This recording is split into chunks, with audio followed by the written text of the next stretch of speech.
Aujourd'hui, comme thème de mon message, je veux vous parler de la solution. Et pour ceux qui n'étaient pas avec nous, bien sûr qu'on est à passer par la parabole de l'enfant prodigue telle que le Seigneur nous l'a enseigné dans ce 15e chapitre de l'Évangile de Luc.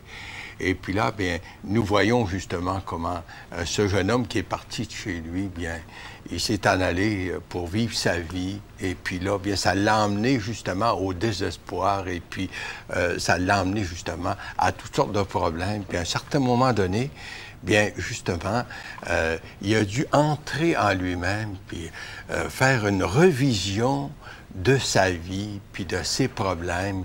Et puis, ça a été comme le point tournant dans sa vie. Et puis là, je veux vous inviter à une lecture de la parole, seulement que le verset, dans cette parabole qui se trouve dans l'Évangile de Luc, chapitre 15. Et puis, on lit au verset 17.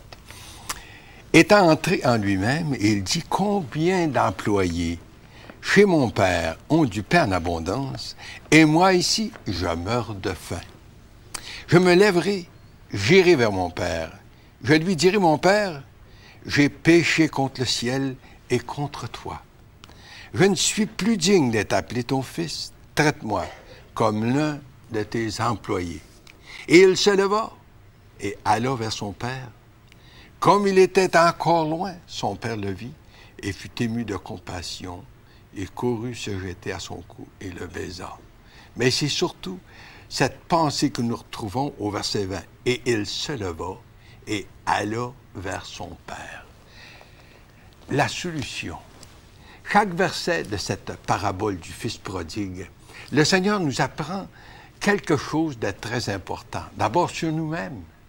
Jésus, le Fils de Dieu, qui nous connaît si bien, nous a transmis cette parabole pour nous apprendre à reconnaître nos problèmes, notre état de pécheur devant Dieu, et aussi, bien sûr, comment nous pouvons être réconciliés avec Dieu. Non seulement le Seigneur veut qu'on prenne conscience que nous sommes de pauvres pécheurs déchus, mais il veut aussi nous enseigner quelle est la solution qui nous conduit au salut. Aujourd'hui, nous voulons nous pencher sur ce qui fut la solution pour le prodigue. Nous avons bien remarqué que le fils prodigue avait choisi de s'éloigner loin, loin du Père, dans un pays lointain, pour vivre sa vie comme il l'entendait. Et là, il dépensait tous ses biens, en vivant dans la débauche même. Il se trouve finalement malheureux, dans le besoin et dans la misère la plus profonde, à prendre soin des pourceaux dans ce pays lointain qui représente notre monde actuel, notre société. Il n'y avait personne là pour prendre pitié de lui, personne pour compatir sur son sort et lui venir en aide. C'est en fait la solitude. Et là, dans cette solitude la plus totale, c'est là qu'il a réalisé vraiment, il est entré en lui-même. Alors la solution, il a compris son besoin. Et justement, cette solution qui pouvait l'arracher de sa détresse. Dans le livre, c'est-à-dire de Jérémie dans l'Ancien Testament, nous lisons justement cette parole. Est-ce que l'on tombe sans jamais se relever? Ou se détourne-t-on sans revenir? Pourquoi donc ce peuple s'abandonne-t-il à de perpétuels égarements? Il persiste dans la tromperie. Il refuse de se repentir. Le problème du prodigue ne se trouvait pas avec la société où il se trouvait. Très souvent, les gens pensent que le problème, c'est dans la société. Le problème ne se trouvait pas non plus avec son père qui représente Dieu, comme très souvent les gens accusent Dieu de nos problèmes. Le problème avec lui-même. Et puis au verset 17, justement, de notre lecture aujourd'hui, étant entré en lui-même, il dit « Combien d'employés chez mon père ont du pain en abondance, et moi ici, je meurs de faim. » Nous avons dans ce verset le point tournant de cette parabole, étant rentré en lui-même. Ici, le prodigue fait le bilan de sa vie. et voit avec horreur la gravité de son état. Savez-vous que le Seigneur, en nous décrivant cette parabole, il nous donne une image de chacun de nous. Et sans doute, pour plusieurs d'entre nous, d'entre vous, si nous voulons être honnêtes avec nous-mêmes, on peut dire, c'est mon histoire. Un homme de mon voisinage me dit un jour, ça se peut pas que la vie se limite à manger, travailler, souffrir, dormir et mourir finalement. Il doit y avoir quelque chose de plus grand à la vie. Quelques mois plus tard, il me raconta comment il s'est tourné vers le Seigneur pour l'accueillir comme son sauveur et le Seigneur de sa vie.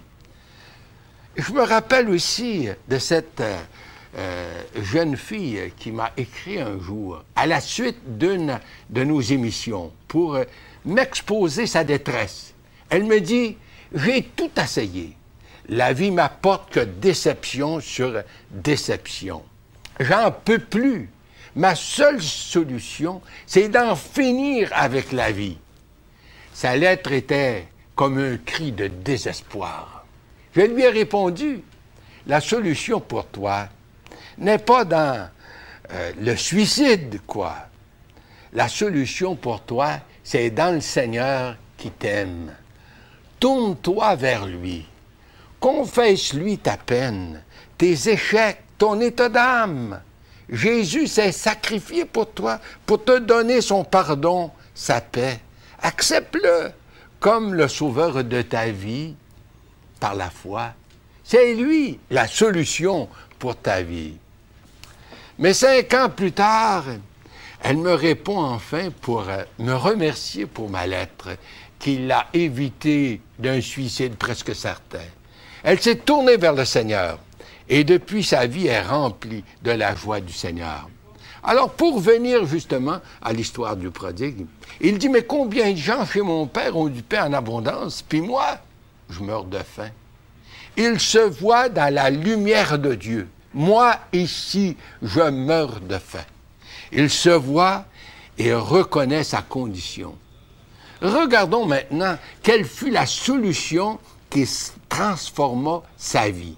Le Seigneur veut ici nous enseigner quelle est la solution de Dieu pour chacun d'entre nous. Il dit, le prodigue, je me lèverai, j'irai vers mon Père, et je lui dirai, mon Père, j'ai péché contre le ciel et contre toi. Je ne suis pas digne d'être appelé ton fils. Traite-moi comme un simple employé. Et il se leva. Il alla vers son Père. C'était pour lui la solution, la seule solution. Saviez-vous que cette vérité est aussi vraie pour vous comme pour moi? Vous avez remarqué qu'il n'a pas revendiqué aucun droit, comme si le Père lui devait quelque chose. Au contraire, il dit, je me lèverai, j'irai vers mon Père, et je lui dirai, mon Père, j'ai péché contre le ciel et contre toi, puis je ne suis pas digne d'être appelé ton fils.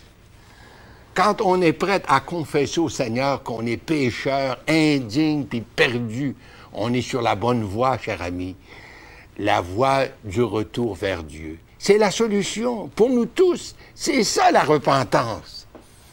Je suis toujours surpris quand je vois tellement de gens qui se croient bons et qui pensent comme si Dieu est obligé à eux. Il y a quelques mois, une dame de chez nous aspirait au salut et la paix du cœur. Mais elle avait un problème. Elle croyait être obligée de faire le ménage dans sa vie avant de revenir ou de venir à Jésus. On lui a répondu tout simplement, mais c'est tel que vous êtes, que vous devez venir à Jésus pour vous confier à lui et l'accepter comme votre sauveur. Vous devez croire que Jésus a tout payé votre dette de péché par son sacrifice en croix. C'est par la suite que tout va changer pour vous. En 2 Corinthiens, chapitre 5, verset 17, nous lisons ceci. Si quelqu'un est dans le Christ, il est une nouvelle création. Les choses anciennes sont passées. Voici toutes choses sont devenues nouvelles et tout cela vient de Dieu. Notons bien, le prodigue de notre parabole s'est relevé, est venu vers son Père tel qu'il était. Il n'avait pas d'autre choix. Et c'est une fois de retour vers son Père que les choses ont changé pour lui.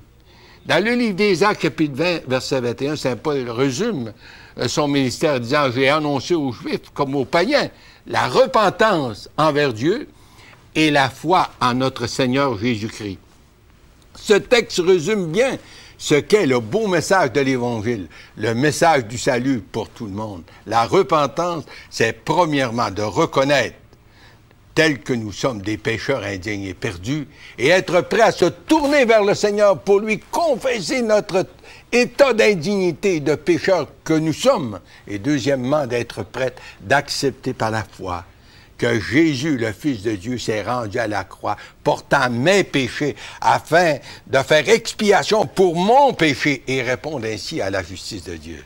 En fait, c'est d'accepter que ma dette maintenant est payée envers Dieu. Est-ce que vous seriez prête, cher ami, d'inviter Jésus comme votre sauveur et de vous confier à lui aujourd'hui? Faites-le, cher ami, pour la gloire de Dieu. Amen.